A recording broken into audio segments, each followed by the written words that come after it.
Crime Curious is a true crime podcast that takes an in-depth look into real cases through the lens of a trained investigator and former prosecutor turned judge. If you are sensitive to expletives, anatomical descriptions, and accurate descriptions of crime scenes, this podcast may not be suitable for you.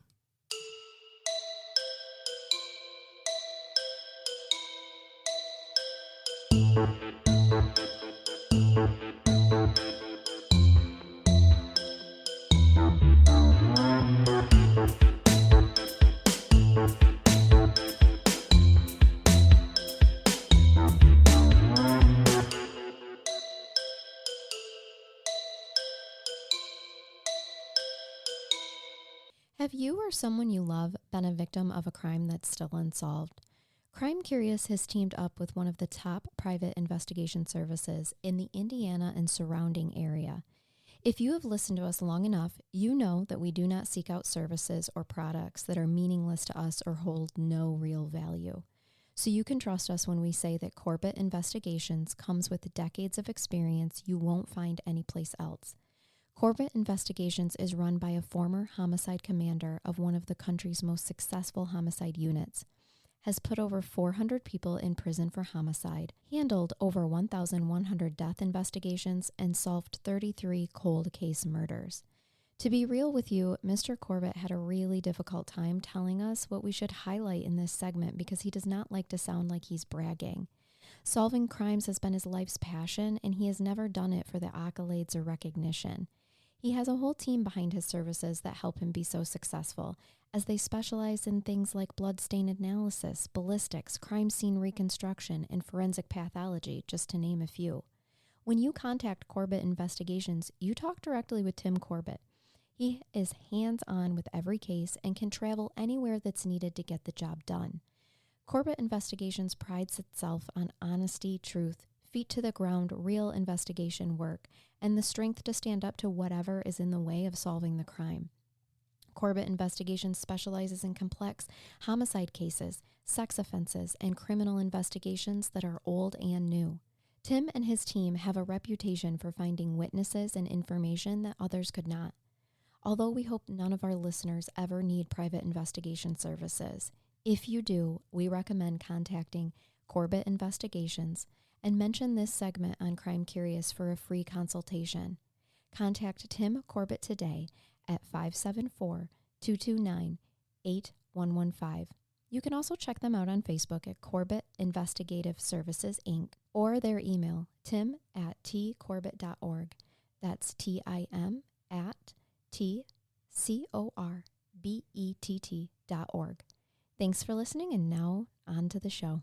Welcome to Crime Curious. I'm Charnell. I'm Megan. We're shaking all of our good luck gree-gree that's sent to us by our fabulous listeners. I won't tell you what Megan just did with the positive fuzzy penis. They have the dormouse. Yep, dormouse is... She is now a tufted titmouse. Well, we all know where I just shoved the mouse. So. Oh gosh, it's great to be back on air. You've been gone. Our listeners, well, our Patreons probably won't know. Our listeners won't know that it's been a week since we've recorded. Yeah. But I always miss you when we go that long between. A little over a week. recordings. Oh yeah, what is today? Yeah, Wednesday. It's Wednesday. After I work. was gone all last week to enhancing judicial skills in domestic violence cases. It was amazing. And I learned a lot, and I'm bringing it all back to the community to see what I can do next. And we appreciate you so much for your continuing education to make our community better and safer. Thank you. Thank you. What are you giving me today? Oh. Something that doesn't make the community better and safer, I would guess. Lord, I am bringing you drama. Wow, I don't get that very often. I know, right? Like you don't sit through that day in and day out. Well, the good news on this one, nobody dies. Wow. Okay. It's a two-parter, just to warn you guys. And yes, if you want to, you can go watch the 6-part Discovery series on this, or you can just listen to or do both. Listen to our coverage. This was heavily requested.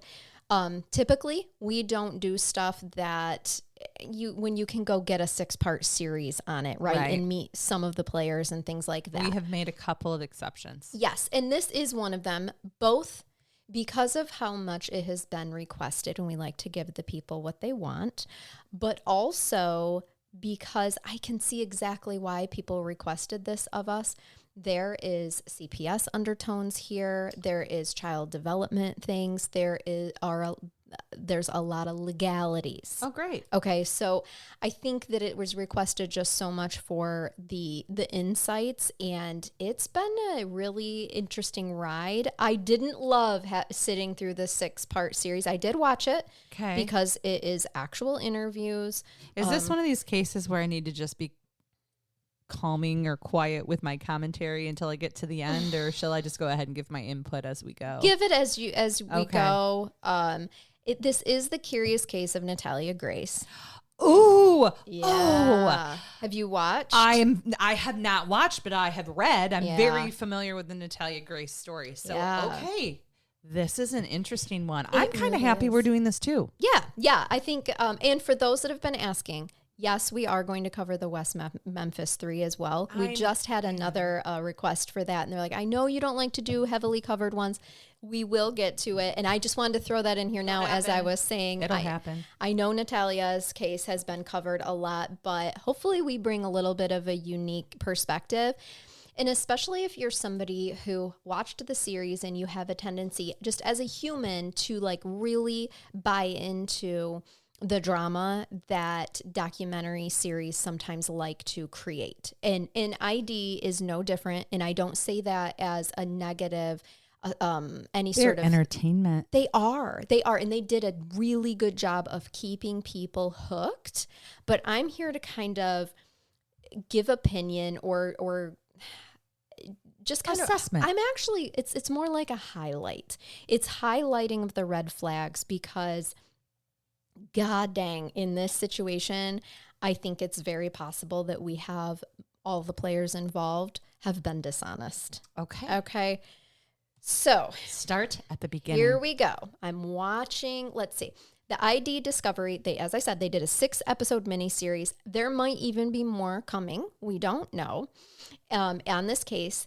And I think that ID Discovery at the very beginning of their series started it best when they said, who is lying? Maybe everybody.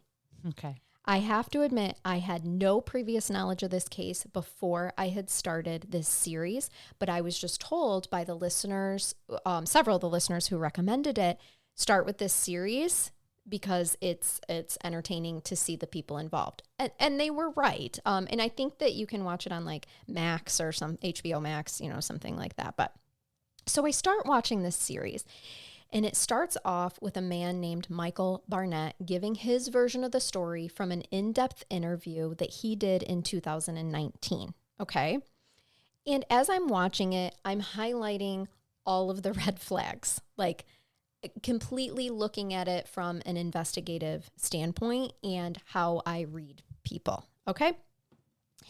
And as I'm going along, I get to the end of the second episode and I have the producers totally confirm all of my red flags when they jump to a 2022 interview that Michael Barnett did, totally changing his story. All right. Okay. So I'm going to first walk you through my notes with the first 2 episodes of this in my raw opinions and red flags while watching, and then we'll get to the rest of the story. So if you're listening to this and you're hearing my red flags and thinking, well, of course you're going to say that, Charnell, because you've seen the whole series to the end. No. When I was doing this, I had not watched the whole series to the end. But it turns out that my intuition is on point for the things that I was highlighting as concerning.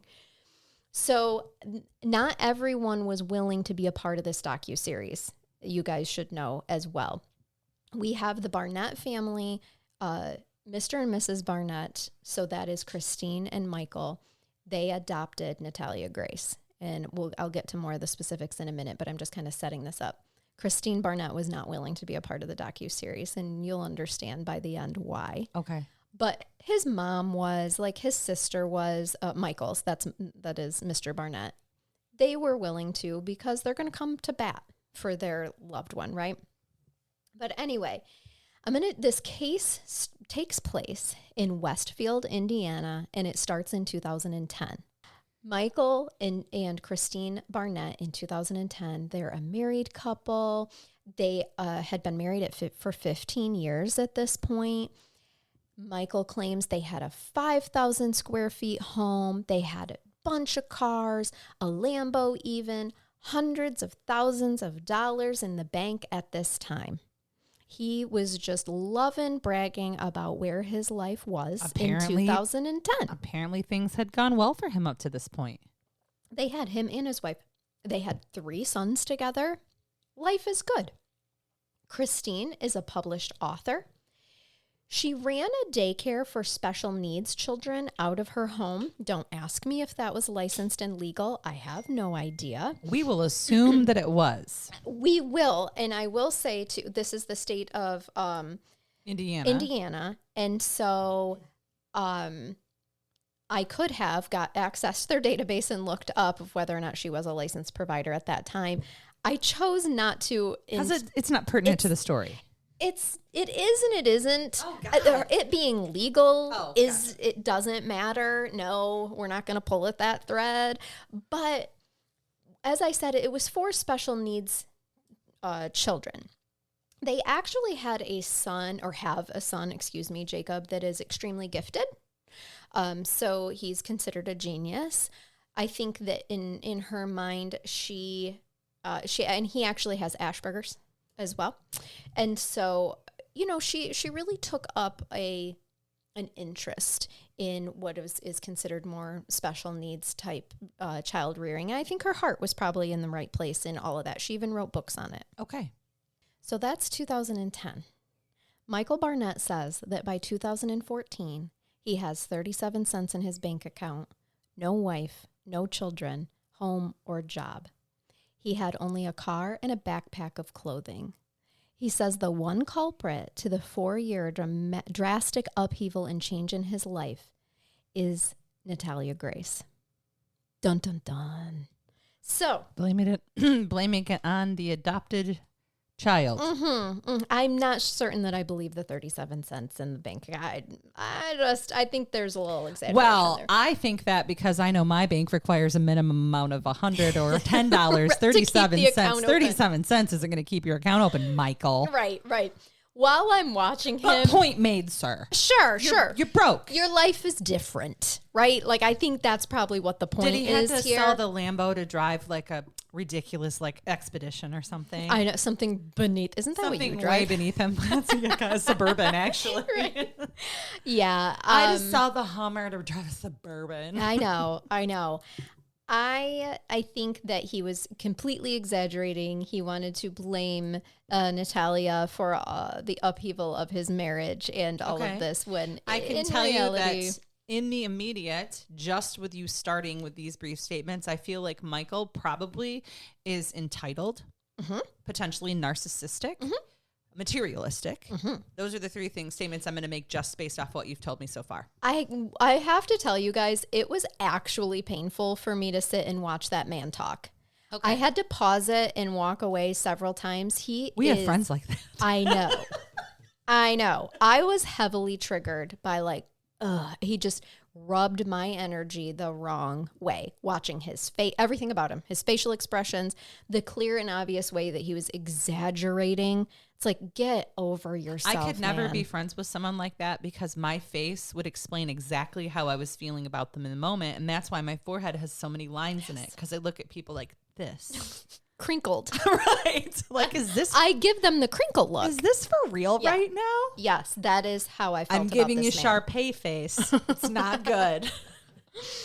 So in 2010, Christine and Michael believe that although their 3 sons, they have 3 sons of their own, and they have this daycare for special needs children, there is still room to adopt a little girl. So that is what they set out to do.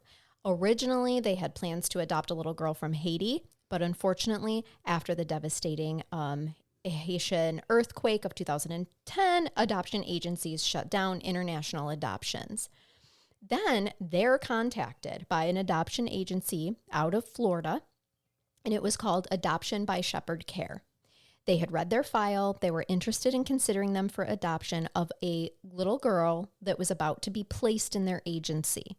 The agency told the Barnetts that the girl had special needs, as she was diagnosed with a very, very rare and unique form of dwarfism and other conditions. No, people, I will not make a fool of myself by trying to pronounce her disabilities. Okay, but she is a little person.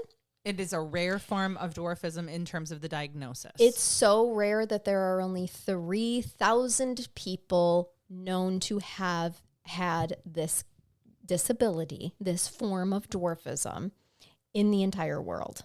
Okay, so that's rare. They had, according to Michael Barnett, they had 24 hours to decide before Natalia would be taken into foster care. So they've got the resources. They flew right away to Florida to pick up their new daughter, Natalia Grace. The agency was located in what he described as a rundown strip mall, like old houses that were converted into businesses. Basically, Michael Barnett's opinion, because he's the only one who spoke about this, is that this agency in itself seemed shady. This was a closed adoption, so they had no previous information about Natalia. They got 2 photos of her and her Ukrainian birth certificate. She was born in Ukraine. This certificate indicated that she was born September 4th, 2003. That's an important date to remember, you guys. Okay? This is 2010, summer of 2010, and she is said to have been born in 2003. Okay. I have one child born in that year, so. It would make her at this time 6 years old. Yes. Just like one of their sons actually happened to be 6 at the time. The sad thing for Natalia is that this was not her first adoption. The family that was dropping her off at the agency that they were doing the closed adoption with was her first adopted family into the U.S. that no longer wished to care for her anymore. So they adopted her from Ukraine. They did. And then dissolved the adoption, terminated the adoption, which means, you guys, they voluntarily terminated their parental rights, because when you adopt, you are the legal parent. So they walked in, voluntarily terminated their parental rights, and surrendered the child. Yes, exactly. It's considered a form of abandonment, even though it's a legal form of abandonment. Nuances. It's a legal form of abandonment. That's actually what they did. They flew her in, they dropped her off, and they flew out. They did not introduce themselves to the Barnetts. They did not help transition Natalia to the Barnetts. They literally just dropped her at the agency and left. So Natalia is now adopted by the Barnett family, and they know nothing about her. They had never met because it was a closed adoption. So the photos of her from that time in 2010, you guys, she does look like a child. All right. Now, according to Michael Barnett, in this, if I could talk, it would really help me be a podcaster. Dear Lord. Semantics. I'm telling you, that is my honest opinion. She absolutely looks like a child. Okay? I've seen pictures. I agree. Yeah. All right. So then Michael Barnett says that here they are in Florida. So they take her to Disney World. All right. And did they leave their other kids at home? No, they brought them. Okay, so they have their 3. They pick up their new baby girl and go to a big family trip to Disney. Yes. Michael Barnett recalled his exact words are, the first night in the hotel, Christine calls him into the bathroom because they had her all day at Disney. So for me, I'm like, wait. You pick this child up at an adoption agency and you go right to Disney World for the day. You don't go back to the hotel room. You don't try to get acclimated with each other. This is a red flag for me where I think that some of the story doesn't line up. Oh, 100%. All right? So, just if you're a parent and you've been to Disney World, that doesn't happen. Right. But this is why it's important that I'm pulling at this nuance of the part of the story. All right. I'm picking up what you're putting down. Keep going. So he says that the first night in the hotel after being at Disney and their first night with Natalia. I'm just waiting for this ball to drop. Christine calls him into the bathroom because she is startled by the fact that their newly adopted 6-year-old daughter has a full frontal pubic hair. Correct. Now, they've had her all day. They take her to Disney World the first day. Remember, she has a disability. She does not walk well, you guys. She would have, to me, have needed help going to the bathroom several times throughout the day in Disney. So was she in a wheelchair of some kind or some type of a modified? She came with nothing. Yeah. That one doesn't bother me as much. I think it's possible that new mom might have just gone in the bathroom and stood outside the stall with her. If you saw her walk, I don't think you'd say that. Okay. I really don't. They would have had, it is very difficult for Natalia to walk distances. They would have had to have rented something at Disney, pushed her in a stroller, something like that. Sure, they may and helped at some, some way, shape, or form. So she's in the bathroom, and I was waiting for this ball to drop, realizes that her child has pubic hair that would indicate she's been through puberty or has some type of a genetic disorder that caused her to go through puberty early. We can speculate all day. Right. Allegedly. Does she have, not to be vulgar, did she have breasts? No. Okay. No. That little detail comes out later where all of a sudden they just think that she has such exaggerated breasts. It totally depends on who you talk to. Interesting. And what side of this story they're on. In the pictures, no. Okay. So after they decide to do some Googling and they read that the youngest for a child to have pubic hair is typically 8 years old. So they just kind of let this go. Now, I'm going to point something out right here and now. She is a Ukrainian-born child that was, an international adoption. It is not unusual for international adoption agencies to shave a couple of years off from a child's age, yes, especially if they're difficult to place, because younger children are more appealing. It's like puppies. Okay. We want puppies, not full grown dogs. All right. So but it's typical of a couple of years. Right. So even if this allegation is true and she really did have pubic hair, it is extremely possible that she may have been 8 or 9 years old. There are two things that are bothering me right away, though. The first is that even though it was a closed adoption and he's describing this place as shady, they could have at least had her medically assessed before the adoption was finalized. Yeah. Okay. The second thing that they should have done, if they didn't, was when you find that your 6/7-year-old has pubic hair and you've only known her for 24 hours, why wouldn't you make a doctor's appointment then? Thank you. Nope, that's exactly in my notes as red flags. I actually don't believe that she had pubic hair at all. I don't believe any of this story. Okay. At all. And if she did, again, go to a medical expert. Who's to say that this isn't also a part of her condition? Correct. Okay. So we will get to the medical expert stuff later. But so I liked this about the ID discovery. They got anyone who was willing to talk to them and be on this docuseries, like a nosy neighbor. They got to really be a part of this. You know we love a nosy neighbor. We love this nosy neighbor. So she was friends with the Barnetts before Natalia came. And when she did come, she thought, oh, okay, like she can go to she can play with my own 6-year-old daughter. It totally depended on what side of the coin that you fall on this. Is Natalia really a kid or is she a scammer? Okay, as to what people's opinions were of, and they're not experts. Nosy neighbors, relatives, I don't care who you are, you're not an expert in child development. In all of my years as a prosecutor, a referee, and a jurist, I have never qualified a nosy neighbor as an expert witness. Okay. Specifically in child development. Perfect. See? So you know. Straight out of the judge's mouth, everyone. This is why I'm pointing this out. If your nosy neighbor happens to have a PhD in childhood development, disregard my statement. Absolutely. But I think that's pretty rare, and I'm sorry, but Rachel Ambler, the nosy neighbor in this docuseries, sorry, Rachel, she didn't appear to have, they didn't have PhD behind her name. Okay? Fair. She says, Natalia did come to my house to play with my own 6-year-old daughter.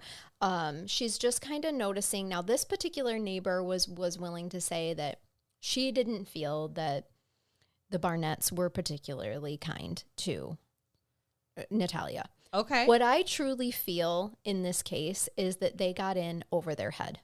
It is not easy to take care of a child with such significant special needs, period. Right. But when you add in early childhood trauma, she was abandoned by her birth mother at less than 1 year old into a Ukrainian orphanage.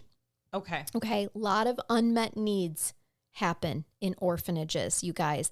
And that early, and I can tell you, I do have a degree in childhood development. Yes, so you I do. can tell you.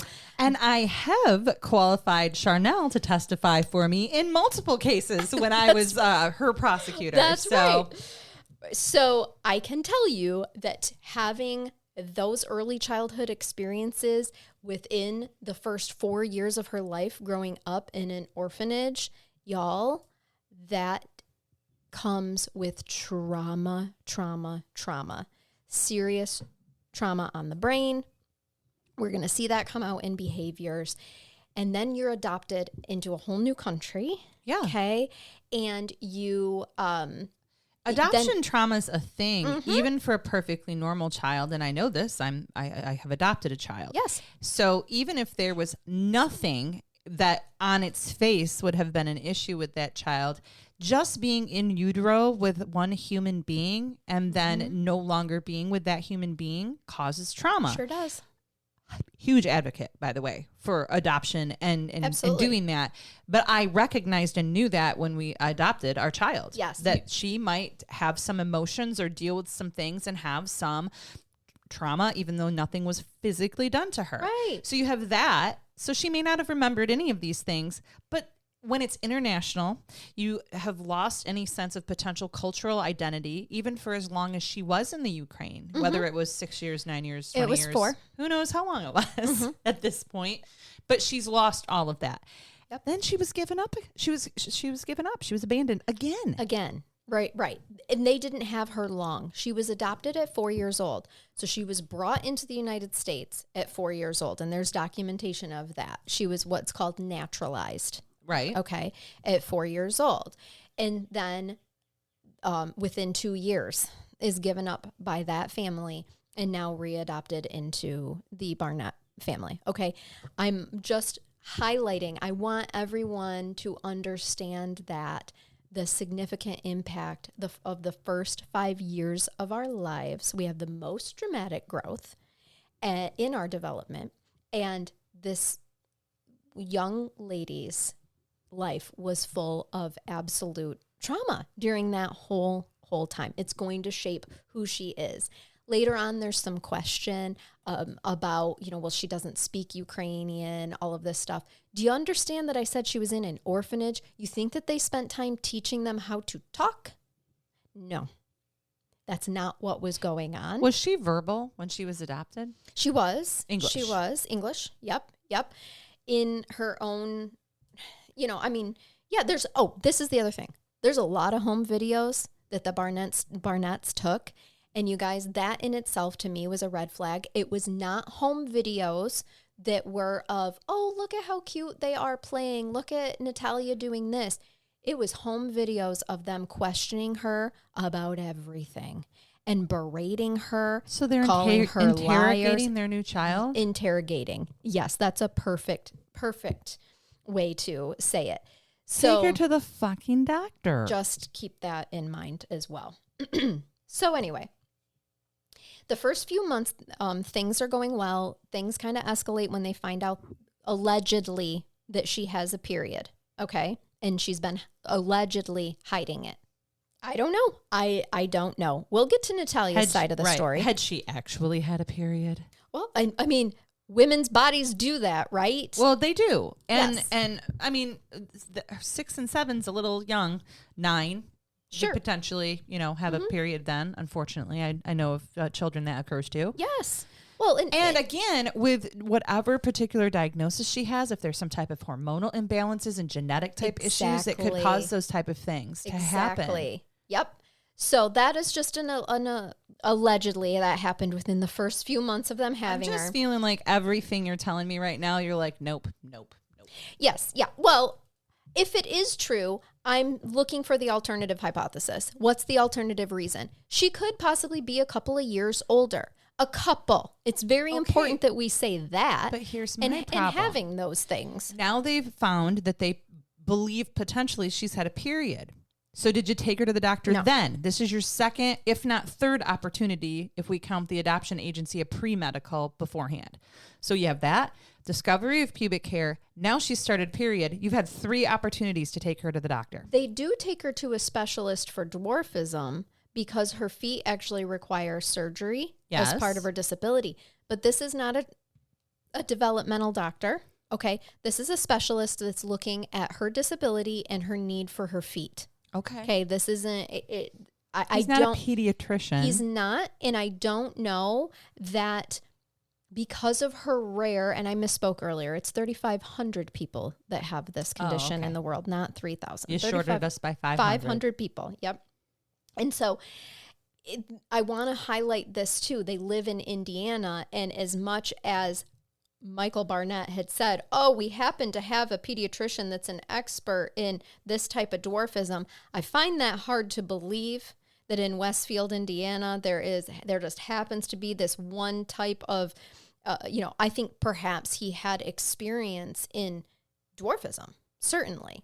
But to be an expert in this particular condition of it, I find that, I don't know that after 3,500 people, Megan, anyone could be deemed an expert. Or if they are, that they are at a huge medical facility research center, think of Cleveland and Mayo. Yeah. And have maybe seen, several people like this, not just Natalia, right? So I was questioning even the legitimacy of how much the medical professional would even know about the development of, hormones and things like that. I have no doubt that this specialist knew her feet needed surgery. You could watch her walk and know that was going to need to happen. Okay. It looks very, very painful. This surgeon happened to know of another child with this condition as well that he had treated. I don't know how this happened because to me, it seems like it would be a gross violation of HIPAA. But somehow, according to Michael Barnett, the doctor connects these 2 kids. Okay. And so this mom is interviewed as well. And she says they show up at this other girl with this rare form of dwarfism's house to play. And it's obvious that Natalia is much larger, much more mature, and is a grown, in their words, grown woman compared to Therese, the other 6-year-old girl. So ID Discovery did interview Therese's mother, Elva.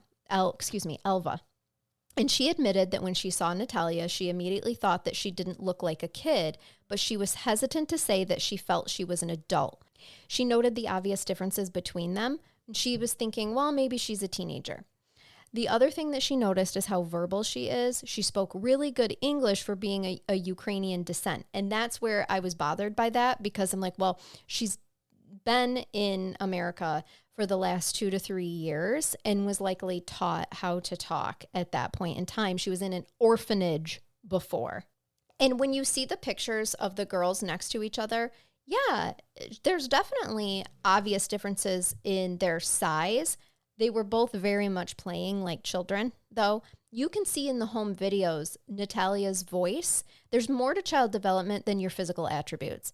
And you could hear in her voice that she is childlike. Could she have been a couple? I think it's possible that maybe she was a couple of years older at this point in time than a 6-year-old. Or, I don't know, this is such a rare form of dwarfism. Who's to say what the exact size a 6-year-old should be with that condition, right? Well, I don't think there's a right answer here. I don't think that there is either. I think that this is just people making speculations based on whatever side of the coin that they fall on here. But she was not an adult. She's playing with these toys like a child. Have you ever watched an adult try to play like a child? We are awkward as hell. We are awkward. We lack complete imagination. We do. Yes, we just don't have it. There's just a maturity that doesn't happen in these home videos.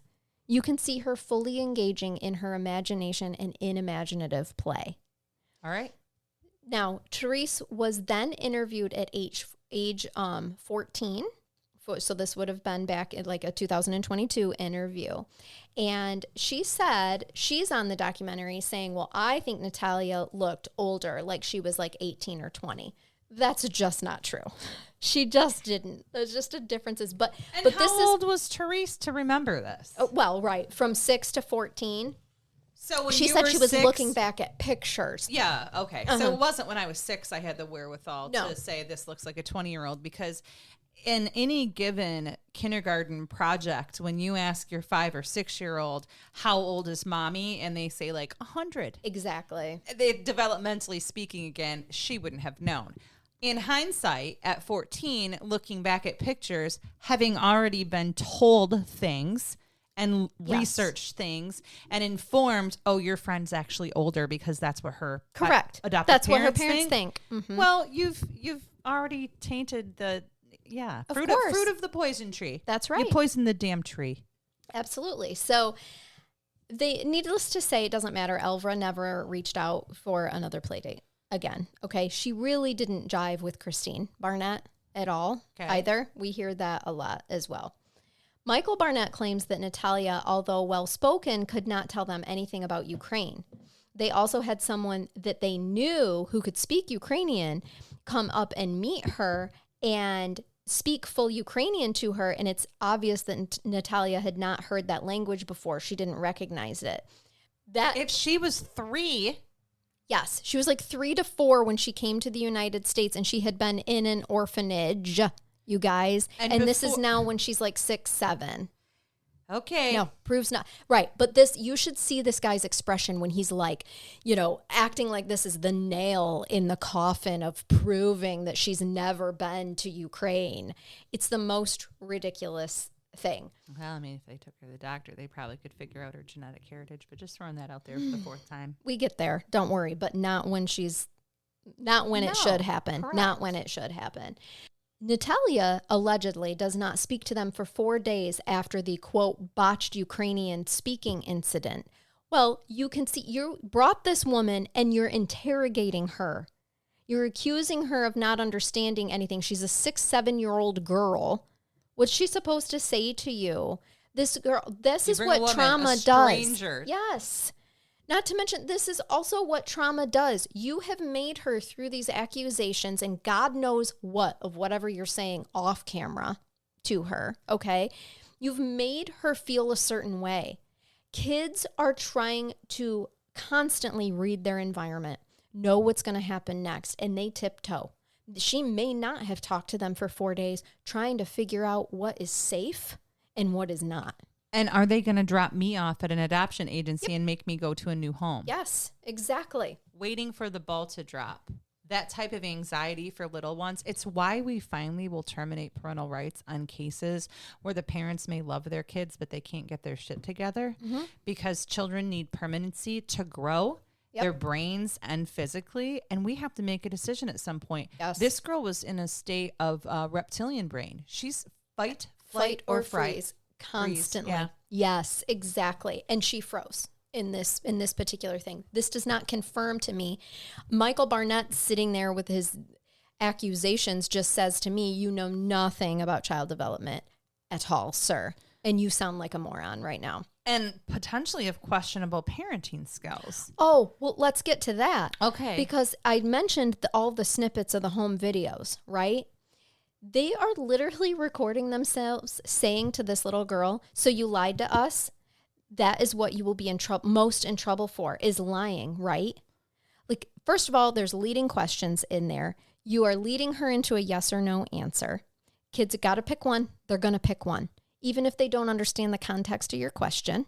This is why we don't let adults, police officers, or anybody else talk to little kids unless they know how to forensically interview. Yes, because you can lead a kid into a lot. You sure can. And so they are just sitting there interrogating her, and she's sitting, like, you can read in her body posture that she's scared. She's sitting there with her head down, her shoulders slumped, in her eyes wandering, like, what am I supposed to do in this situation? What am I safe? Am I not safe? Michael Barnett claims that Natalia would wait until they were all in the car and that she would prefer to sit next to their 6-year-old son, Ethan, who was the youngest. He says that she would then specifically choose to urinate or defecate on Ethan and smear it on him. What? Remember I told you that they seem to film her often? Well, the ID documentary series in it, there's a home video where Christine is asking what she was doing to her brother Ethan, and Natalia says in a childlike voice, "I was farting." First of all, why? That's funny potty humor for kids. It is. And why are you filming this? Why? Are you filming yourself asking her questions and listening to her answer? Second, if she was urinating and defecating on your child and you were in the habit of filming this child's every wrong move, why wouldn't you film in those times? I think that what really happened is that she probably did fart a lot. Ethan probably didn't like it and would accuse her of doing it on him. And they have exaggerated this ever since they decided to take their stance that Natalia is an imposter in disguise, to exaggerate this story and claim that she was urinating and defecating. Because they want to make people sympathetic to their plight. But there's no proof of this. There's no proof of the urination or defecation. Was the other child, Ethan, ever interviewed that we know of? Only Jacob was willing to be interviewed. But again, they didn't make a report. Also, he would have been 6 at this time. They didn't call a social worker. They didn't take her to the doctor. No. Nobody interviewed, other than them, their other child who this was allegedly happening to get any facts that we could put out there for the rest of the public. No. They're making statements about what they are saying is happening, and they are truly expecting to be believed based just off of their word with no evidence. Right. This is always a concern.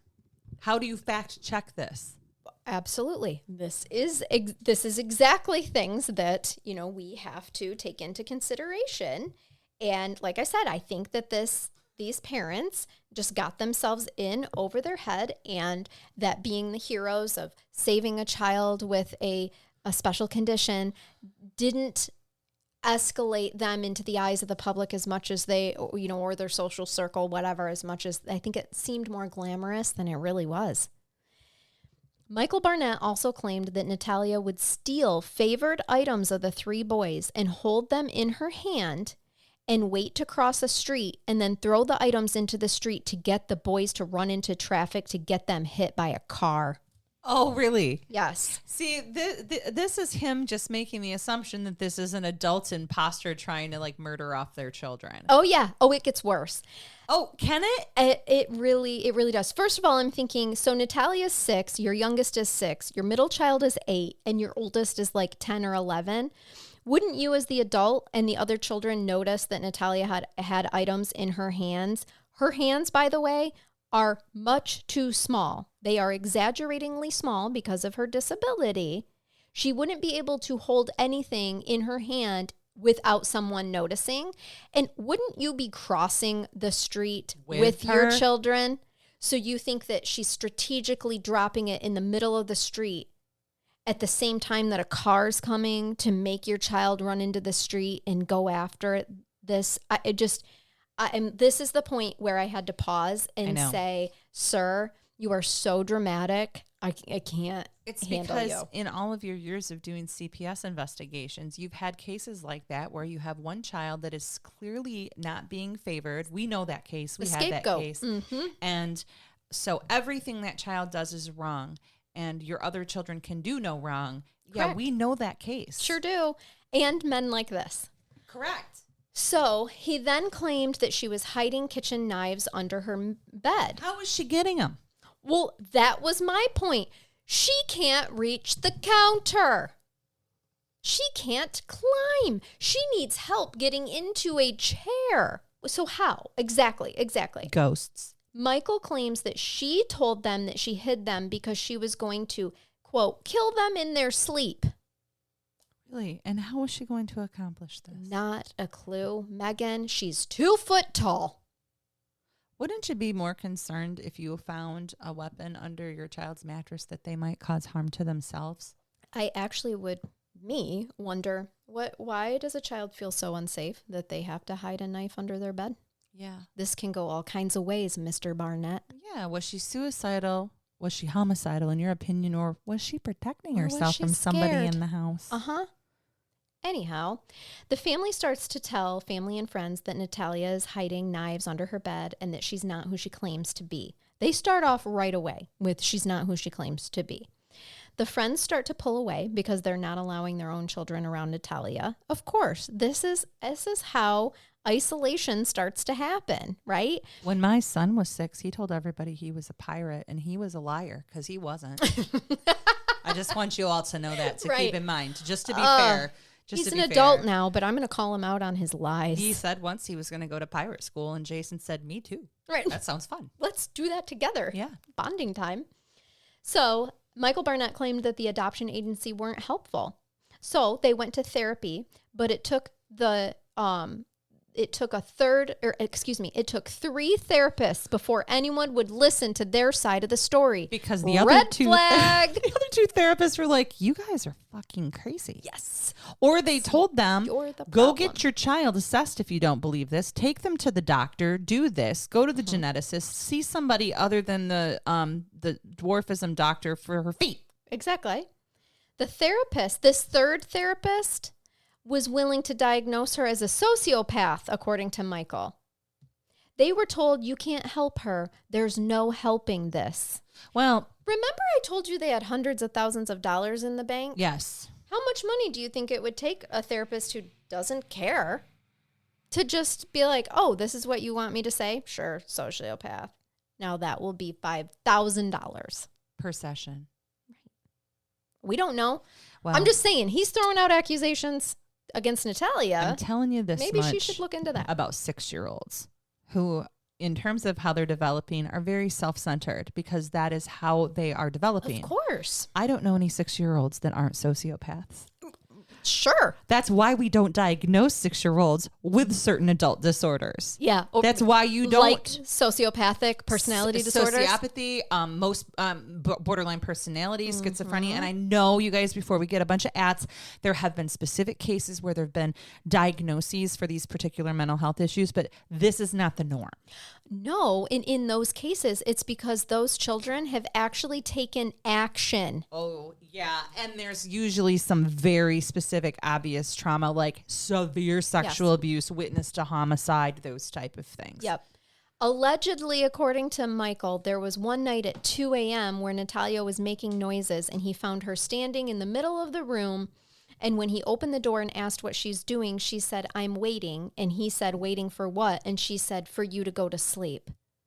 Kids do weird things. That doesn't even bother me. Another night. You ever woke up with one of yours standing right next to your bed, just staring at you? I've almost punched them. Kids are weird. They're scared. They're scary. They're terrifying like that. And they're either having, like my one child that used to do that, she had no recollection of it. She was truly, honestly sleepwalking or at least zoned. Yes. It happens. Well, and I know adults that do that as well, by the way. According to Michael Barnett, Natalia also did this and was standing at the foot of their bed with a knife.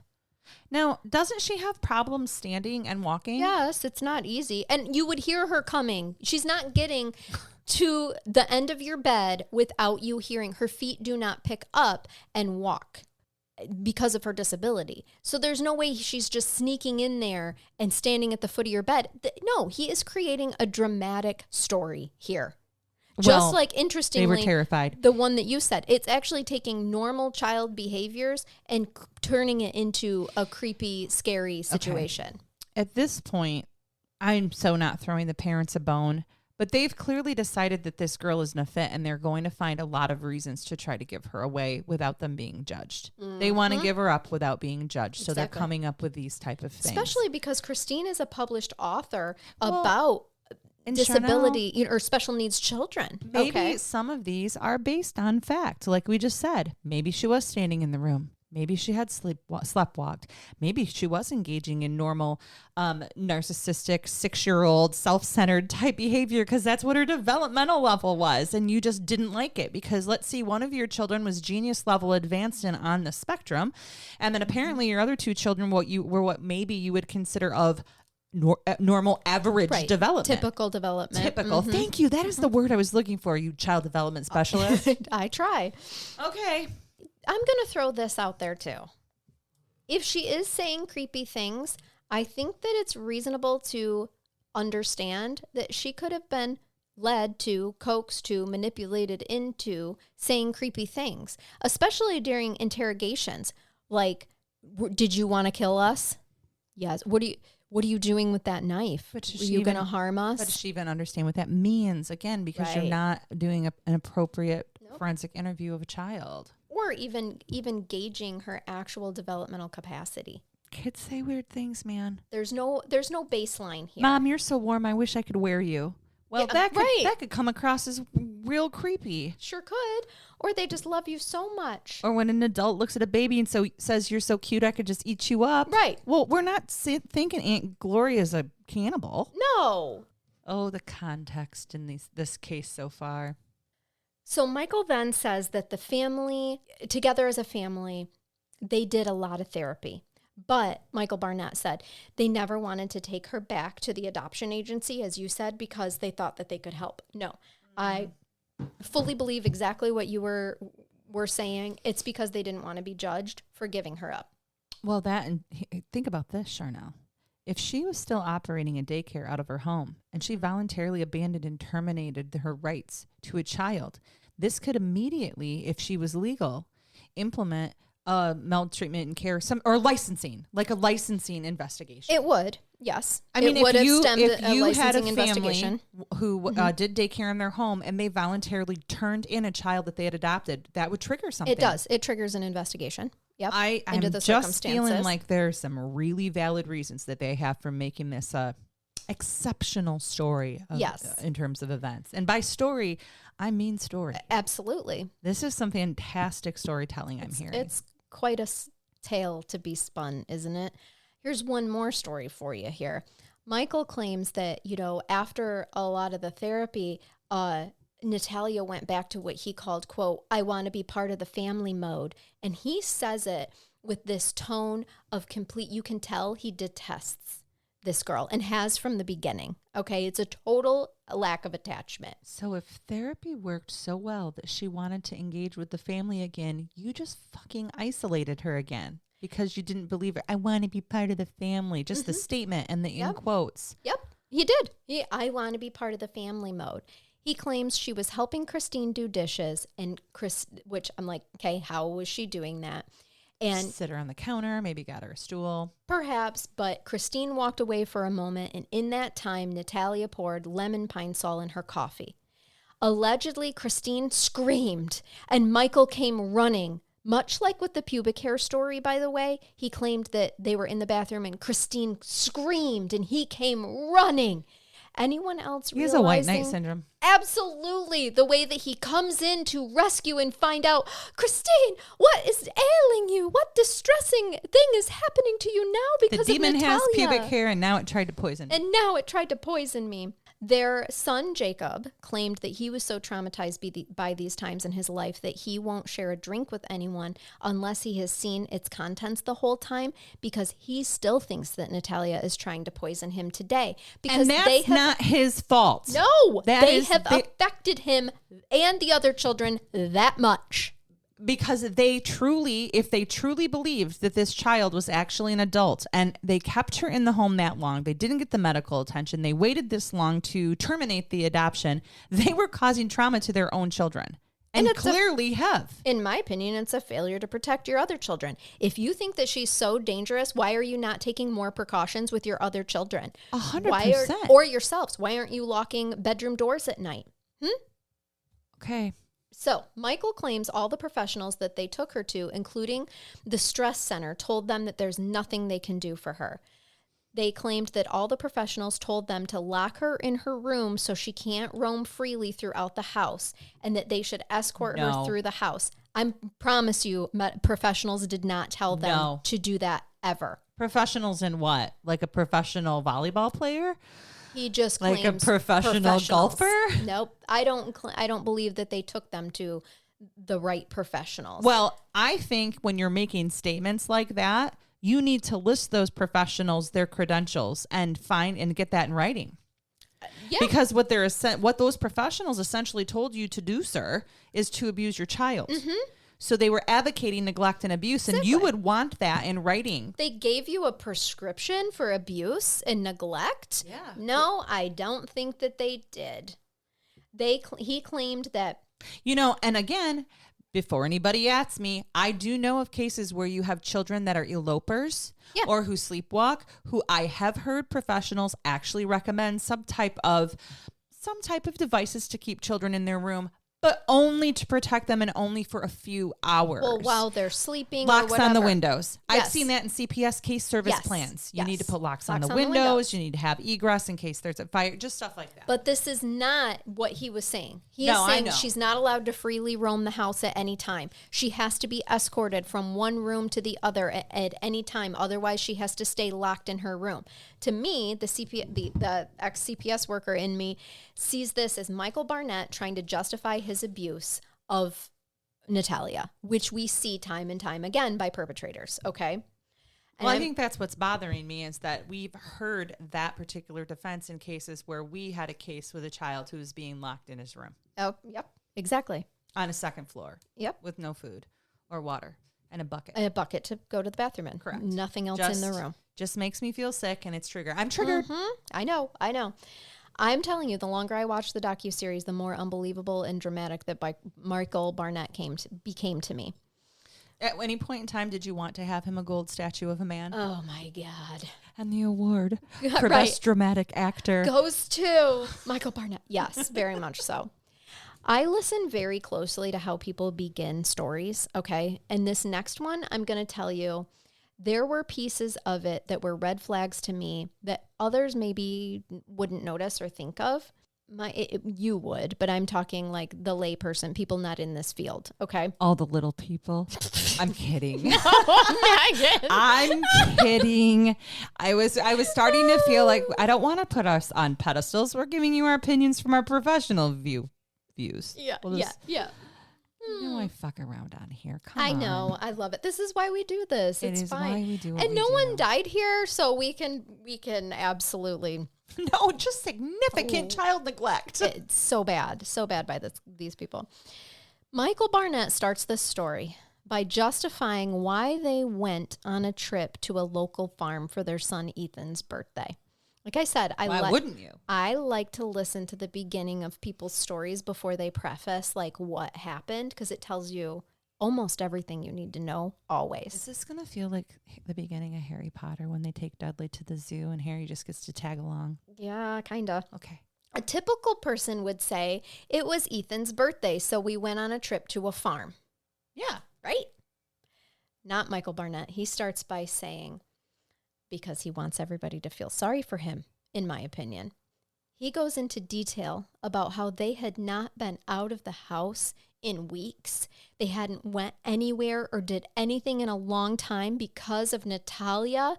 And so they decided that they would take the family to this farm because Ethan deserved it for his birthday. Okay. He then goes on to say that they had to sign waivers because of the electric fences at the farms. Oh, God. How did we all survive? Well, thank you. I'm like, I never signed a waiver on a farm. I grew up with them. You just get a little zap. It hurts like a son of a bitch. It does, but you're fine. You are. Yeah, absolutely. I mean, unless you get caught in it by like your tongue or something for a while, but still. And the you'll be weird fine. situation you'd be doing to even have that happen is rare. You've never been dared to touch an electric fence with your tongue, Charnell? No. Oh, actually, you had better cousins than I did. To be honest with you, I would have been smart enough to say, no, because I've You accidentally first. brushed up against one of those God, things. yeah, they and- hurt. Mm-mm. Or I've grabbed a string of grass that was touching it. Oh, yeah. It's a conduit. If these guys are city folk and there is a nearby farm petting type thing, it might be a business type thing where they make you sign a waiver. Oh, absolutely. And Yeah. and it is a big farm. I Okay. think that it's very smart that they have people sign this waiver because probably. people aren't dumb enough to stay away from electric fences. And they had a lot of livestock, so little kids would run up, probably try to touch a fence to look at the livestock, I blah, know. blah, blah. But he claims this, and this is Michael Barnett claims that Natalia's face just lit up when they had to sign the waiver. She was so excited to be around a dangerous fence. First of all, since when do kids have to sign waivers? Okay. You're like, signing the waiver for your child. yes, he claims she happily signed. Hold on. She's 6. She's signing a waiver. That's not a legal valid document, legal sir. contract. I love that You we- can't You can't enter. Do you know one of my favorite things to do on permission slips and on school? Does your school do the thing where they send home like the student parent contract? Yes. And it wants your child to sign. I always have Marie sign it, and then I write underneath it, not a valid legal signature, and I go ahead and sign mine. I mean, I agree that I'm going to talk with her about being a good student, right? But that is not a valid contract. If your child gets in trouble later because they violated the student school contract, they're not 18. Nope. Doesn't mean they are not legally responsible for having signed that. No. They totally could have lied when they signed it. They sure could have, because here she is 6. You think that she could read everything that she was signing to? And you also can't contract away negligence or allow your child to contract away negligence in a liability form. Yep. So just interesting. So so there's this. She happily signed this waiver. She was so excited, Megan, to be around this dangerous electric fence. Did she like zoom right over to it and grab it, or we'll get to what she allegedly did. So then, she pushed a child into it. Nope. Damn it. Second of all, if you're so worried that this girl is trying to kill your family and you haven't been out of the house as a family or went anywhere, and you allegedly see how excited she is about this electric fence, why are you even continuing? That's a failure to protect. Come on, sir. Tell me more about your story so I can tell Natalia, you more. You're misbehaving. That's what I expect, is they didn't want her around anyway. Why not just find somebody to come hang out with her and tell her, you're not included? We're taking the other kids. They could have. Because none of this shit is true. Right. That's why. So tell me how you really feel. The story carries on, and he says that they are walking quite a distance. And suddenly Natalia this is going to make you mad, and anyone who understands disability, trigger alert. He actually says, suddenly Natalia is, quote, playing the I can't walk anymore card. End quote. She has a very specific form of painful dwarfism. She can't walk most of the time. She needs foot surgery. Because she can't walk. But she's playing the I have a disability or I can't walk anymore card. That's not a card, you jackweed. You literally signed up to adopt this child knowing what her needs were.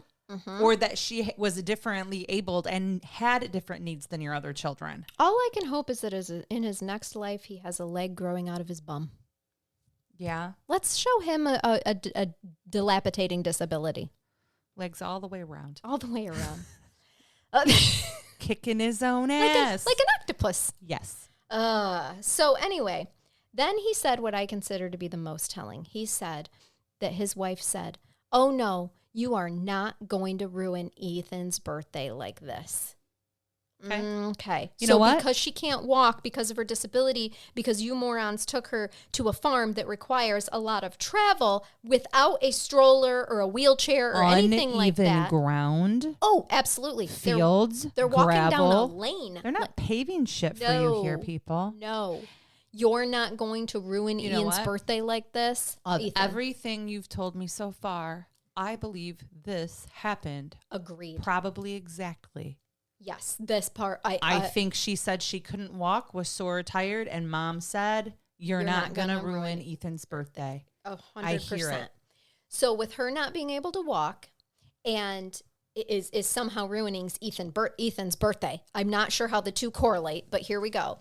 At this point, it's really starting to feel like the black sheep scapegoat situation that some families have, right? All right. And where one child is blamed for everything that's gone wrong in the family. Well, then Michael claims that Christine told them to go on ahead and she would, quote, deal with Natalia. So Michael and his 3 boys, those were also his chosen words. His 3 boys. A reminder that Natalia is not biologically his. They walk ahead and they can't see Christine and Natalia anymore. And he suddenly hears screaming again. And he went running back to see Christine and Natalia in what looked like a physical fight where Natalia was trying to throw Christine into the electric fence. Isn't Natalia like up to her knee? She is 2.5 feet tall. 2.5, 3 feet. I think they make differing statements at different times about her height. She's not very tall, Megan. Right. And Christine is a normal-sized full-grown woman. My guess is at this point, she probably can't weigh much more than 60 pounds. Oh, I don't even think that. Listen, No. I was going high on this. Yeah. But yeah. Well, especially since my own mother, who was 4'11" and a half when she graduated from high school, and she's still that height, by the way, weighed 99 pounds. Mm-hmm. And so, yeah, tiny human being. She's very small. However, he wants to cover his tracks on this one because he claims that Natalia is extremely strong because she compensates with her arms what her legs can't actually do. So hold on, you're actually confirming her legs aren't very strong. So isn't it reasonable to assume she couldn't walk when she said that she couldn't walk? Mm-hmm. But now you're claiming that, like, I'm sorry, she doesn't walk on her arms. I was just going to say, was he insinuating she should crawl? Or Yes, and she does not. You know how some... Why don't they have some type of an electronic vehicle for her? Because he's got to buy his Lambos instead. Megan, come on. Well, his 37 cents left to his name, I guess. His actual quote is, quote, "She's got guns Schwarzenegger would be impressed with," end quote. No, she doesn't. Megan, there's pictures of her. Her arms are my size. There is nothing remarkable about them whatsoever. Why is he willing to make these statements when there's actual videos that they insist on continuing to take showing her body? And potential medical evidence here of either deteriorated or abnormal underdevelopment muscle mass. Mm-hmm. And those may be part of that particular diagnosis. Yeah. Well, but instead, he's going to make it sound like she's a gorilla. They were in a physical fight, and that Natalia, she almost took her, 2.5 feet tall, can take this grown woman, okay? And hold on, because Christina's frail. She has a degenerative disease called lupus. That is not a degenerative disease. Those are his words, not mine. It is an autoimmune disorder, and a very severe one can be. I know lots of people with lupus. If she truly has it. I don't know. I also happen to know a mom with lupus whose small children don't physically overcome her. No. So there's that. Is it possible that what actually happened is that Natalia is still just wanting to be picked up because her legs hurt and she's tired, and that's what's kind of happening, and Christine doesn't want to? Or maybe she picked up this 6-7-year-old and she threw a little bit of a tantrum when she was picking her up. I mean, let's just speculate. Maybe she's like, fine, you're going back to the car. Picks her up to take her to the car, and then you have this little thing just kicking at mom. Who hasn't hauled a toddler off beating the shit out of them from public before? Absolutely. I think that's a rite of passage as a parent. If you haven't been kicked in the face by your 4-year-old in Walmart, you aren't a mom. Right, exactly. You've never experienced the hood part of motherhood. Because you said no to Transformer socks, yes. Grace. Not that we're calling anybody out here, but also, why didn't you get her the Transformer socks, meanie? She didn't need them because if socks felt weird on her, then it would be an all-out fight. This is just one of those sensory things with her. She couldn't stand it if socks felt weird. Oh. They were baby socks. I'm not going to buy you socks that I know won't fit. Again, I'm not going to try to reason with a toddler. Oh, okay. Right? I know. They're like little terrorists. And this child is already overwhelmed, overstimulated, is tired, doesn't feel good, is hurt, and then whatever quote unquote assault that occurs, he's immediately going to come up and blame a small child. Yeah, he says that she was trying to throw Christine into the fence. The fact also that he can sit there and talk about his wife's medical condition while simultaneously ignoring Natalia's medical condition and claiming that she's somehow superhuman because of it is laughable to even watch. But, I wasn't there. I feel like he watched or read too much DC comic. Mm-hmm. I'm not sure if you've noticed a theme yet, but the major ones here... Yes, I have. Is that Michael places himself out of the picture, and then suddenly his wife screams, and he comes to her aid. White Knight again. To see Natalia doing something horrible, or there's something new to discover about her, okay? Anyway, what ends up happening in this situation is that Michael claims he suddenly hears sirens, so he goes running back. There are police and EMTs with Natalia, and Christina is claiming that Natalia tried to kill her. Natalia allegedly, according to Michael Barnett, told the police that she was trying to kill Christine. Wow. Is there a police report? Well, no. He says... Did we confirm that Hold the police on. came? Okay. He says they want to press charges, but they're not allowed to. Well, yeah, they can. Right? Yeah. No, this is Michael Barnett's version. They're not remember. allowed to. They're not allowed to. So instead, they take her to the state mental hospital. They took how old is she? She's 6, 7. You know, she might be 7 by this time. If by not allowed to, they mean based off of her age. There in every state there is a minimum age that you could potentially charge a child with a crime. In most states, it's 7. Sometimes it's 10. So if they were indicating she was 6, law enforcement probably didn't say what he said. They probably said she's a kid. I'm not sending her to I think juvie. by this I'm not point doing in time, a police she report. might have been 7, but it doesn't matter. It doesn't matter. It doesn't matter. And legal age for competency might be 10. Might have been 10 again. Yeah, so I'm not sure what Indiana's is. I don't know. But irrespective, I think that he has perverted that law enforcement statement, and I would be very interested in having some type of a factual backup on that. Don't worry. We get witnesses from the farm that have a different recollection, but we got to get to that later. They do? There are. You know, it's weird how people see things different when you're standing in the same place. Yep. Without bias or prejudice. Exactly, without trying to claim that this girl is a lot older than she says she is, and she's just wanting to live in your She wanted to be able to life. look at the Lambo from the window. Right. Yeah, no kidding. While you left her in her room. I'm sure she was super happy with her choice. Right, yes, you guys sound like swell people. So anyway, they take her to the state mental hospital. They get her committed, saying she's trying to kill him. No. Yeah? It is never that easy. Do you know how many times I've had a juvenile and actual mental health crisis?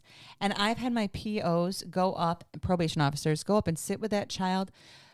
I had them sit once for a week before we could even attempt to find them a bed. And by the time that they do a last minute assessment to even get them that bed, they've usually corrected what was an emergent behavior and they never go. Did any of those people have hundreds of thousands of dollars in the bank? No, strangely they didn't, and neither did I, and neither did my police officer or my probation officers. Weird, because I'm just wondering how much of an effect some of those things had. Also, and this is why, because in the documentary, they interview a few workers who wish to remain anonymous. They won't say their name. They only have their voice over telephone. They never show their faces. I don't know how we can even confirm that these are real workers of the supposed state mental hospital. Because if he's telling the truth, Michael, I want to see the petition. I want to see the petition or the application for that hospital, who filled it out, and what they articulated. And you have to articulate that they are a danger to themselves or others. So homicidal and suicidal ideation. Well, she reportedly told the police correct. that she was trying to kill her mom. But I want to see where that is on the petition. Then I want to see a physician cert. Sure. Then I want to see the second physician cert. Because that is how you get a hospitalization. Well, there's going to be a lot of legal things in this that you're going to want to see. There's probably nothing. They don't exist. So what I feel like, if this actually happened, is they found a private place, private institution, and basically paid to have her institutionalized and held there. I agree. They say the name of the institution. I didn't write it down because at the time it didn't matter to me, but it probably does now that you say that. Because I was thinking the same thing. Like they paid for this bed. They paid for this bed. But I also don't want to say that this particular establishment did anything wrong, because they may have accepted all of the appropriate paperwork with lies on it. I have no idea. Of so course. I'm not gonna throw a business and institution under the bus without having proof. Not only that, Megan, of course they can fill out paperwork with lies in it, but also they could absolutely manipulate Natalia as well. And we'll get to Michael Barnett admitting that later. Oh my gosh. Okay. But it's important that you just know right now that she was in a mental ward. There are hospital workers that are on this ID discovery. It's only their voices. It's not their names. It's not their faces. And they say that she was transferred to the adult wing because of her pubic hair. No. I know. I didn't know, by the way, that pubic hair is a determining factor of whether or not you're an adult or not. Is there some reason that we're stripping people naked, looking at their genitals, and then deciding where we're going to put them? I wondered that as well. Because I'm telling you, very some days if uncomfortable they with took this. my panties off, they'd put me in the senior citizens ward. Bunch of assholes. I'm sorry. I just don't know. That was crass. But I'm saying that cannot have happened. If that truly happened, And it had to have. You have some anonymous people who are anonymous because they don't want to violate HIPAA or get themselves in trouble. Sure. Because I find that extremely odd that they would have saw her pubic hair and determined, because they have her birth certificate, you know. You know, I'm going to throw this out there again, but at this point in time, wouldn't you want some medical on this girl if you have a child in a psych ward? Where's the medical? Where's the medical? I know. The workers are claiming that she was talking about wanting males there to be her boyfriend. Kids say weird stuff. By the way, sexual exploration between the ages of 6 and 8, very common and normal. Oh, when my son was in kindergarten, when he was 5, his best friend told everybody that they were married and no girls were allowed to talk to him. Sure. He was like, I'm like, hey, did you have fun today? He's like, well, I wasn't allowed to talk to Brooke because, Kenny told me I couldn't. Yeah. And I'm like, oh, honey, no. Right. Boy, you're going to be a good husband. Yep. They claimed that, she was making advances at them, but weren't getting specific about what those advances were. This is disgusting. I agree. Because assuming this is truly a child and we're not all completely off base with the Natalia Grace story, they have just placed a child at significant risk of harm. Yeah. Without ever verifying her age or doing any type of medical on her. They simply violated her by observing her genitals and then put her in an adult wing. I feel a little nauseous right now. This is why I'm saying I don't necessarily believe. First of all, we all know I don't believe Michael Barnett anyway. But I'm not certain that I believe that these workers are actual state hospital workers. And that's not even a slander against ID Discovery. If you have people that have contacted you that are willing to be interviewed for this docuseries and that's what they claim they are, that's how it is. Okay? But I just, if this is truly how this went down, there's a lot of violation of licensing that happened here because all mental hospitals, state or otherwise, are licensed. Oh, I do think with professional media responses, and I maybe am criticizing this ID Discovery a little. Was there some type of caveat or labeling that these were unconfirmed? Clearly, they gave somebody anonymity. I feel like there should at least have been a statement that indicated we have verified these sources and are protecting their identity for legal reasons. Right. Was that stated? No.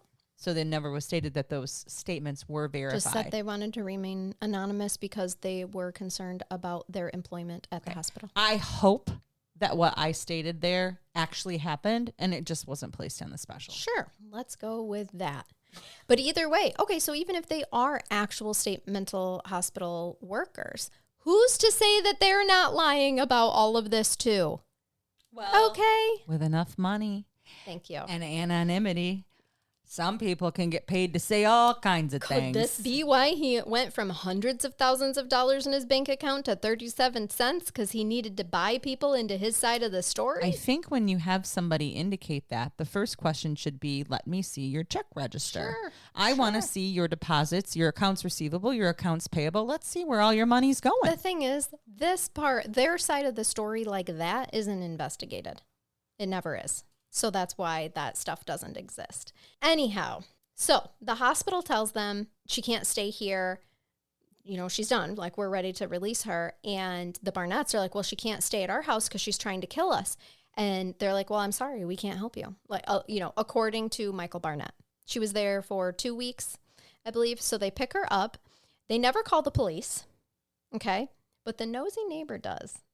So it is 2012. Nosy Nelly? Yeah, she is not happy with what she sees. It's 2012 now. They bring her home from a 2-week stay at the hospital, which is that's a pretty common, okay. We're totally standard, and then you get an ATO. It is. So alternative treatment order for outpatient care. Yep. So here we are, and the nosy neighbors, they call CPS. And CPS brings the police. Oh, I love this is the first part of the story that makes me feel good. So we have a neglect case open against Christine and Michael Barnett. And this is the way that Michael tells this story. Again, I want you to listen for things that I discussed earlier. He says, well, Christine and Natalia were in one of their "who really are you" fights.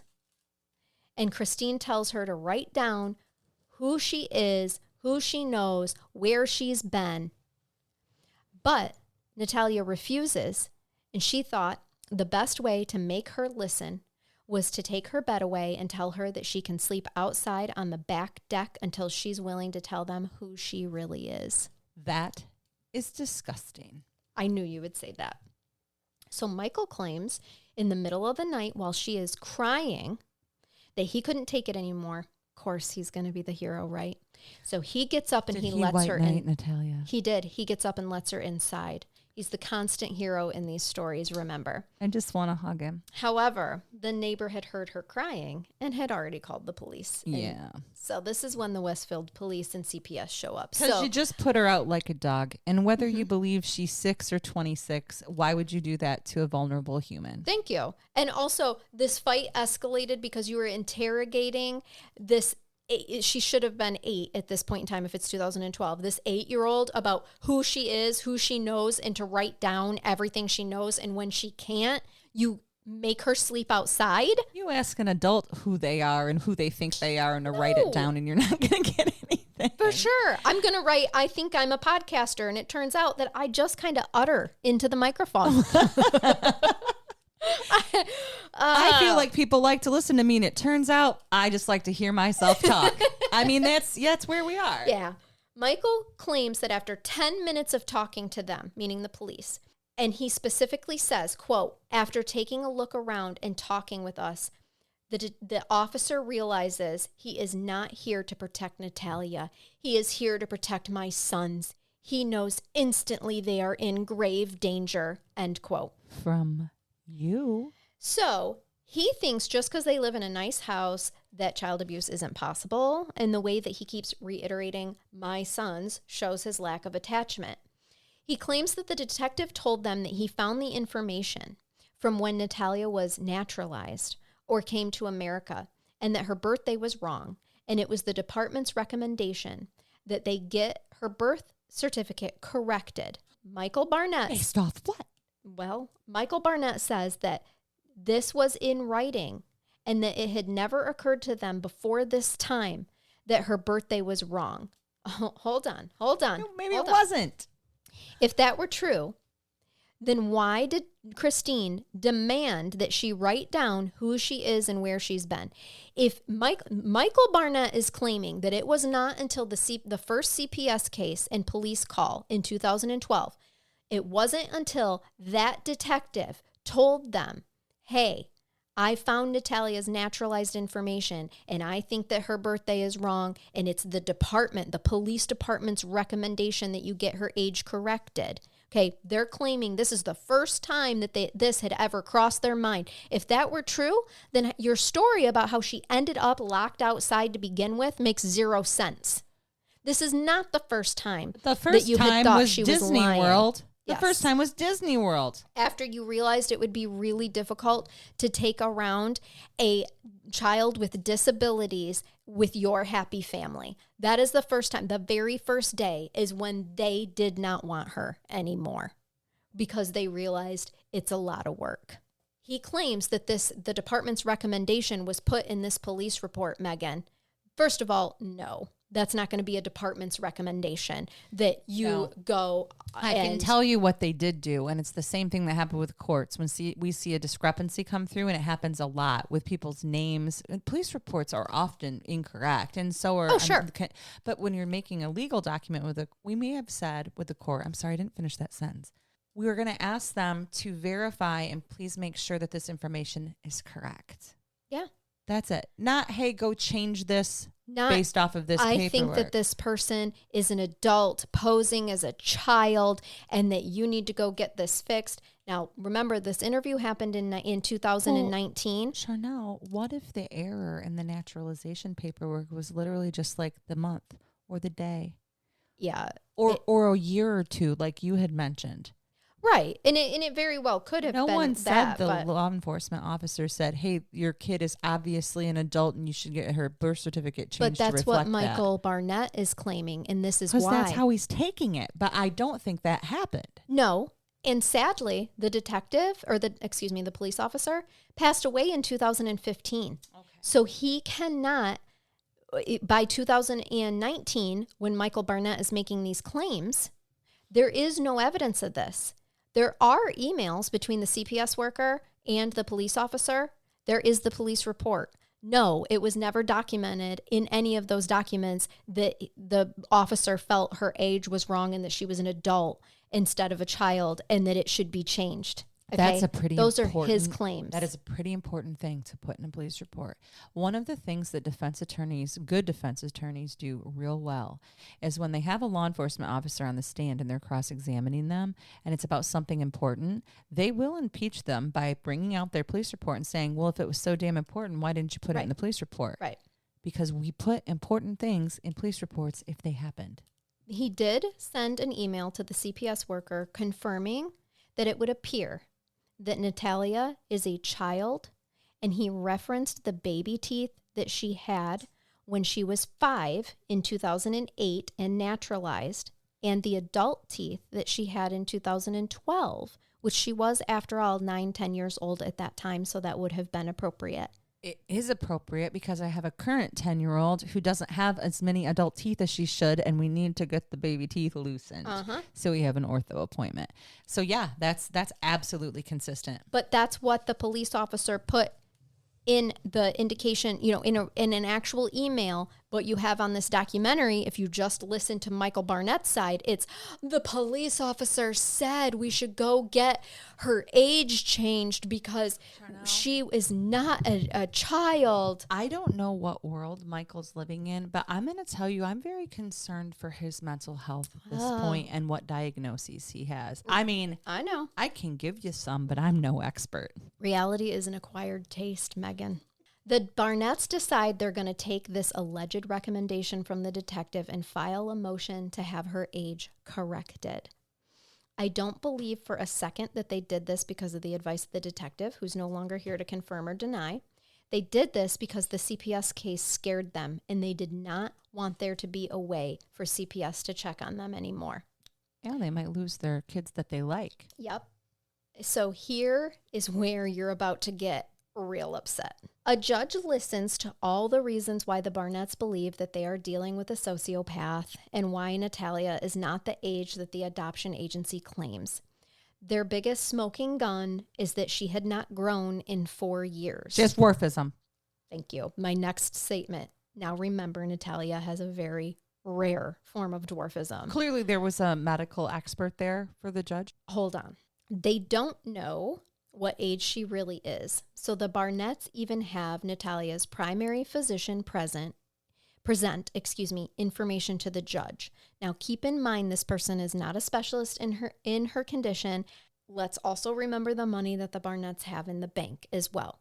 I don't know what that medical statement said. It possibly could have simply said they're just going to have her age corrected, okay?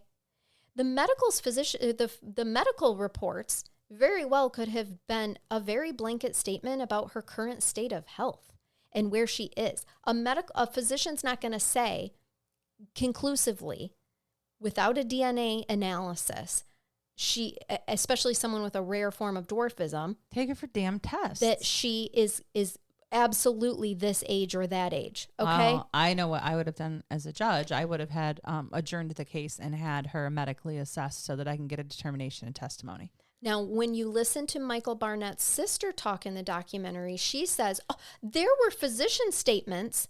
That doesn't tell me what we need to know. Great. What was the statement? Right.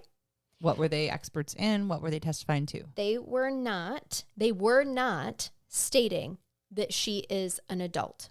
After hearing the desperate pleas from the Barnetts about how Natalia is trying to kill the whole family and their precious sons, the judge decides to create his own formula based on a premise that we stop growing when we are 18. Now, if only I had kept growing until I was 18. My son's grown more since he left for college. From 18 to 19, he's a late bloomer. Yeah, mine too. Than he did when he was, 15 to 17 in those normal ages when all of his friends And I haven't grown since the 6th grade. Oh, yeah. Okay? Yeah. So what we're dealing here is a judge that is dealing in flesh math. that makes zero sense. I don't like to ever be critical because I don't of those type of situations because I just don't know what they were actually presented. But I do have concerns about me, for example, coming up with my own formula, not based off of any type of expert advice or an expert recommendation. And I'm always going to want an expert to tell me something. I'm certainly not going to say, well, you stopped growing at 18. That's black and white. No, here's the thing. 'Cause this is what's, I think, going to make you like, well, I'm already mad. I'm what? just trying to calm myself Well, by using reasoning and common sense. how they determine how to correct her age is that if she hasn't grown in 4 years and we stop growing when she's 8, when we're 18, then legally she's 22. Huh? And that is what they change her age to. Oh, Charnell. Now, remember I said that it isn't uncommon for an international adoption agency to kind of shave off a couple of years, okay? Because it's more attractive to pass a 9-year-old off as a 6-year-old. But it is unheard of to change it by decades. Was there a guardian ad litem representing her interest who could appeal this decision? I do not think so, Megan. Oh, no, God, no. All of my family law judges out here who do this job every day, I know the care they take when they're presented with this type of information and how often really good jurists adjourn cases instead of making just an off-the-cuff decision to make sure we get it right. This isn't a couple years. No. This is from taking a child from, let's see, it's what? From 8 to 22? Yes. This is a 12-year change on a birth certificate without any expert evidence or testimony, without any medical reports, DNA analysis, things that lawyers aren't experts in, without having the medical expert. No, without having an actual expert in her condition, her unique condition. Her physicians in Westfield, Indiana, aren't experts in her unique condition. I will just keep repeating to myself. Anyway, I am not perfect, and I make mistakes all the time at work. I make mistakes. I make mistakes at work. Anyway, this farm incident. Now, this is a major claim of the Barnetts, all right? This is the point in the documentary when the producers finally confirmed all my red flags and cut to a 2022 interview with Michael Barnett. Did you feel redeemed? Uh-huh. Okay. Where he tells a totally separate account of the situation. Remember, that is the situation that got her placed in the mental hospital, okay? That then led to the open CPS case and her age redetermination. He claims that he didn't see anything because he and the boys were a mile away, and by the time he got back to his wife, Natalia was already gone in the ambulance. This is a much different recollection than the 2019 recollection. Incident at the farm, he never saw anything. He just got back there and his wife had been hauled off in an ambulance? No. How long was he gone? Natalia was gone in the ambulance. Natalia was gone in the ambulance. And they took her to the mental hospital because, the police wouldn't let them press charges. So this is where we get to the interviews of the farm staff. I've been waiting for some facts. So they said that the staff that were on staff that day said it appeared as though the female adult, Christine, was over-emotional and blowing the whole situation out of proportion while the child was calm and non-reactive. Also, the electric fence that they were making a big deal about wasn't even live, which means it wasn't turned on, people. Yeah. One worker, and by the way, these workers were willing to show their faces and give their names, even said that they remembered thinking they would hate to have to deal with Christine on a regular basis. Glad she isn't my mom? Mm-hmm. Okay. They showed them Michael Barnett's 2019 interview where he claimed that Natalia told the police she was trying to kill that fucking bitch. And the workers were like, no, I would have remembered that. And that's definitely not what happened. I hope at this point I've made clear the issues here with Michael's inconsistency from 2019 to 22 interviews, and in the retelling of what took place in pivotal times in their life with Natalia. From an investigative perspective, if you've lived it, the story does not dramatically change. The facts of the events do not dramatically change. when they change, it's because the person has been lying and now wants to fit the narrative based on whatever has happened since the first telling of the story.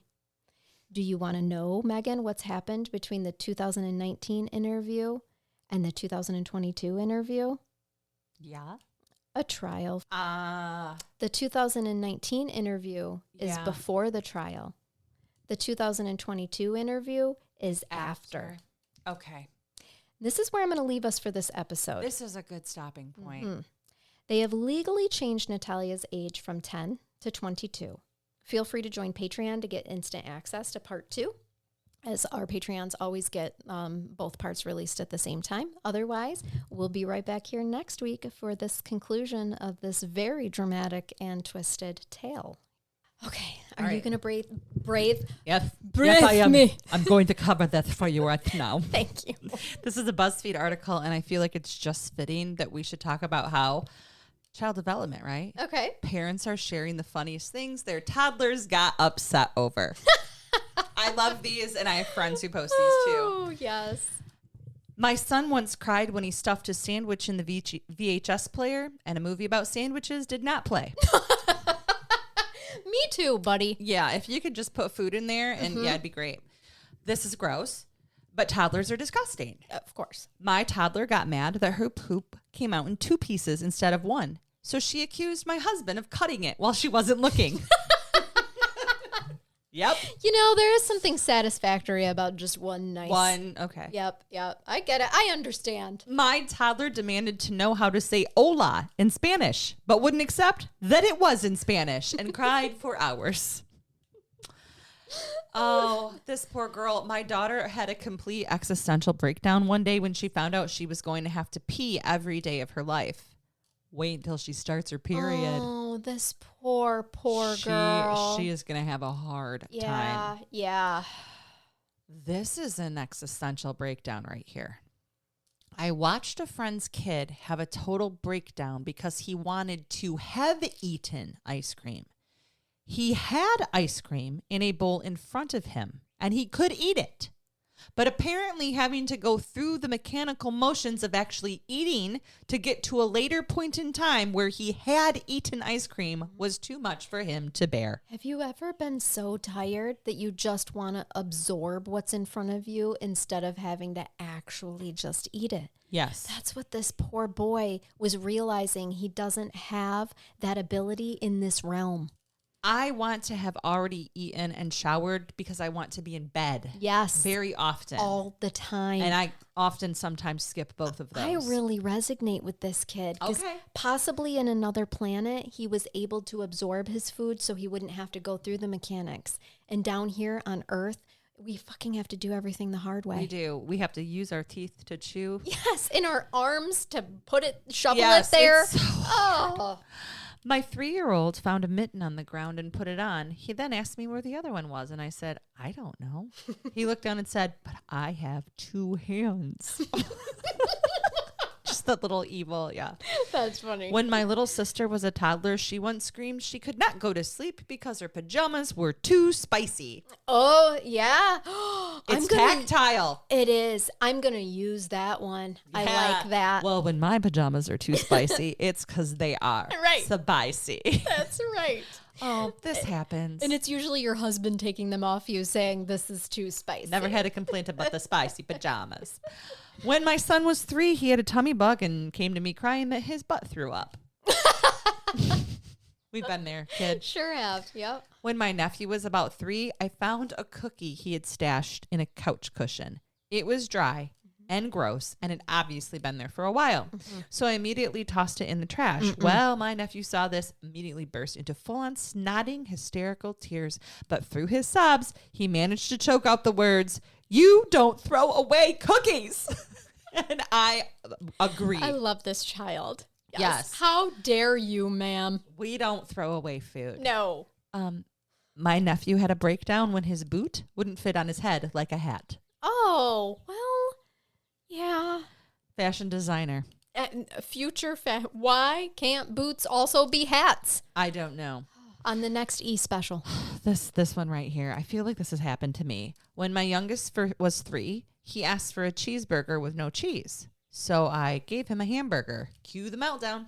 In which he sat staring at his food, sobbing. That's right.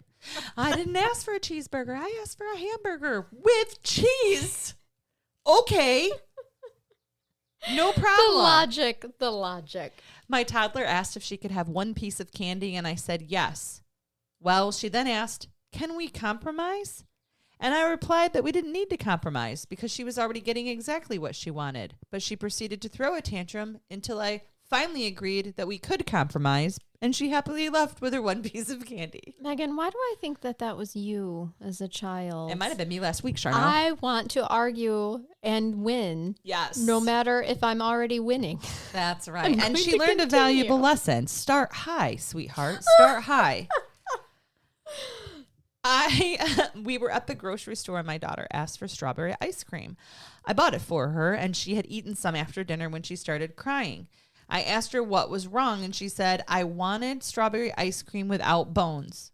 Oh. She didn't like the frozen pieces of strawberry in it. Oh, without bones. That's adorable. Oh, no bones ice cream. No bones ice cream. And I'm going to find one more here. When I was 5, my parents gave me ice cream with chocolate sauce, and I broke down crying.